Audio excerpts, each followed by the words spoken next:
Today's video is about Medusa, a figure in Greek mythology known for her deadly gaze. But who was Medusa before she became the monster we often picture? Let's delve into her beginnings. In the depths of the ancient world, Medusa was born not as a human but as a Gorgon. She was one of three sisters, the offspring of the marine deities Phorcys and Ceto. These sisters were no ordinary siblings but monstrous beings with scales, claws and serpentine hair. Yet amidst the grotesque, Medusa was different.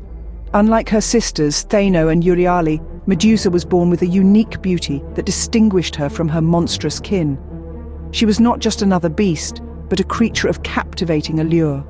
Her hair, unlike the serpentine locks of her sisters, was a cascade of golden curls, shimmering like sunlight on the ocean waves.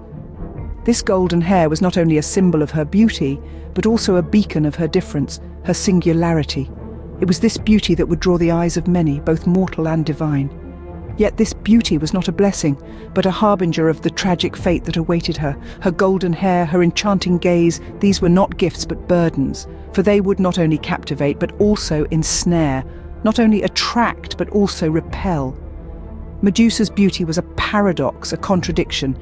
It was her blessing and her curse, her strength and her weakness. The tale of Medusa is not just a tale of a monster, but also a story of beauty, of attraction, and of the deadly power of the gaze. It is a tale that reminds us of the complex nature of beauty, its power and its peril. It's a tale that speaks of the duality of existence, of the interplay between beauty and monstrosity, between attraction and repulsion. Though born as a monster, Medusa's beauty was her defining feature, a trait that would later become her curse. As we move forward in our journey, we will explore how this beauty transformed into a deadly force, shaping Medusa's life and legacy. Medusa's life took a tragic turn when she drew the attention of a powerful god. This wasn't just any god, but Poseidon, the mighty ruler of the seas. Renowned for his tempestuous nature, Poseidon was captivated by Medusa's beauty, and in a fateful encounter he pursued her. The chase led them to a sacred place, a temple dedicated to the virgin goddess Athena.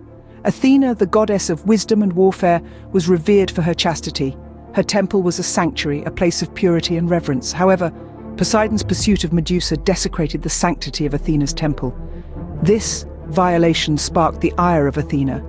As a deity held in high esteem for her fairness, Athena's fury was not directed at Poseidon.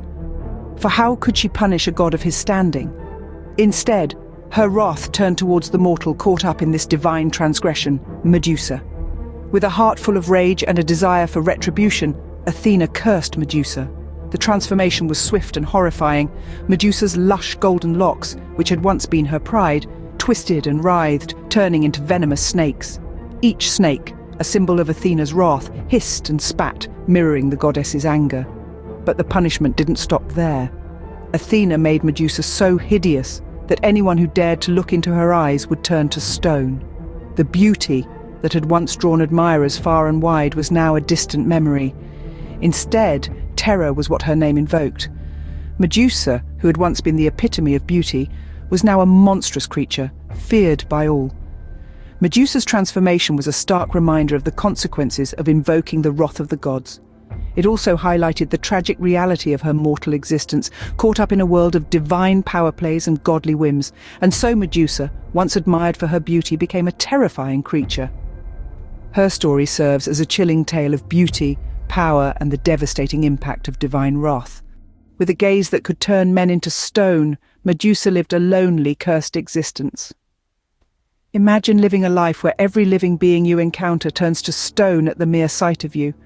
This was the reality for Medusa, a creature so terrifying that her name alone became a symbol of the ultimate terror. Living in isolation was her only option. The world became a cold and silent place, devoid of any company, any warmth, any semblance of normalcy. She was cut off from the world, trapped in her own stony prison. The only sound she heard were the dreadful screams of those unfortunate enough to cross her path, their voices forever silenced as they were turned into stone.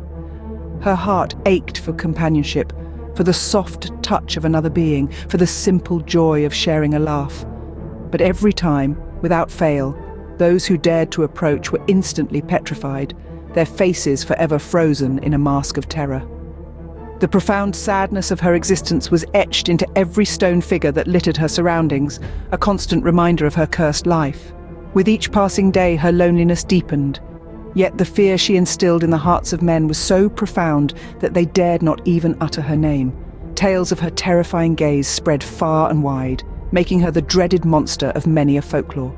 She was feared, she was dreaded, but most of all, she was alone. Her ability, or rather her curse, to turn anyone who looked directly at her into stone was a constant reminder of the beauty she once possessed, now distorted into something horrific.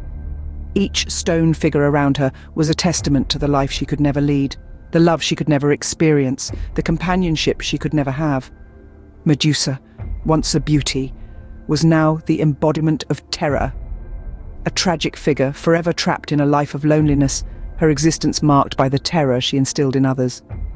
The world feared her, but perhaps what they didn't realize was that the monster they feared was, in fact, the most frightened of all.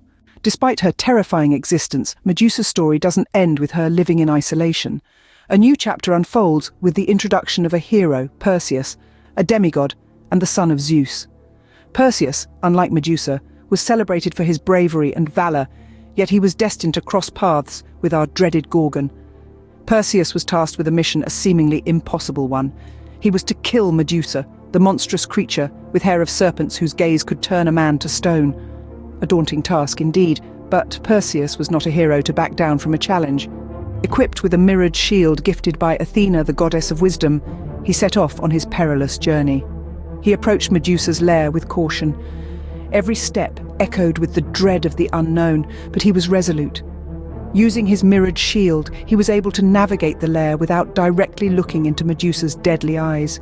He saw her reflection, a shadow of the beauty she once was, now replaced with a visage of terror. With a swift, decisive strike, he beheaded Medusa, avoiding her lethal gaze until the very end. The moment her head was severed, the hissing of the snakes ceased. The stone-cold silence that followed marked the end of Medusa's reign of terror. With her death, Medusa's terrifying reign came to an end. Though Medusa's life was tragic and her end brutal, her story continues to captivate us. Medusa's image, a symbol of fear and power, remains prevalent today from high fashion to pop culture. Her tale, reimagined countless times by writers and artists, explores themes of transformation, punishment, and the human condition. Her legacy endures not as a monster, but as a compelling character in our shared human narrative. Medusa may have been turned into a monster, but her story remains human, reminding us of the power of transformation and the consequences of wrath.